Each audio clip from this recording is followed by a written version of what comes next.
প্রতি বছর লাখ লাখ মুসল্লিকে হজ করতে সৌদি আরবের ভিসা আবেদনের সময় নানা ধরনের জটিলতায় পড়তে হয়। তবে এবার কোনো ধরনের এজেন্ট, উমরা সেবাদানকারী প্রতিষ্ঠান বা মধ্যস্থতাকারী ছাড়াই ভিসা আবেদন করতে পারবেন তারা।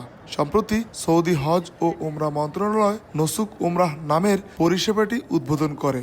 সৌদি মন্ত্রণালয় জানায়, ওয়েবসাইট umrah.nusuk.sa এর মাধ্যমে খুব সহজেই ভিসার আবেদন করা যাবে।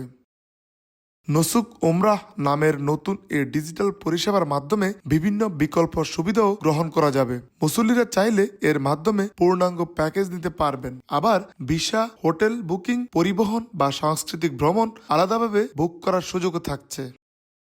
প্ল্যাটফর্মটি 7টি ভাষায় চালু হয়েছে এবং এটি সরকারি ব্যবস্থার সঙ্গে সম্পূর্ণ সংযুক্ত। এতে আবেদন থেকে শুরু করে ভিসা প্রদানের প্রতিটি ধাপ অনলাইনে সম্পন্ন হবে। সৌদি মন্ত্রণালয় জানিয়েছে, অর্থ পরিশোধের ক্ষেত্রে একাধিক বিকল্প সহ এই উদ্যোগ উমরা যাত্রাকে করবে আরো মসৃণ ও নিরাপদ। সংশ্লিষ্টরা বলছেন, এটি সৌদি আরবের ভিশন 2030 এর অংশ হিসেবে বাস্তবায়িত হচ্ছে, যার লক্ষ্য দেশটিতে পরিষেবার মান উন্নয়ন এবং ক্রমবর্ধমান মুসলিম সম্প্রদায়কে নিরাপদে উমরা পালনের সুযোগ করে দেওয়া। আরিফুর রহমান, সময় সংবাদ, সৌদি আরব।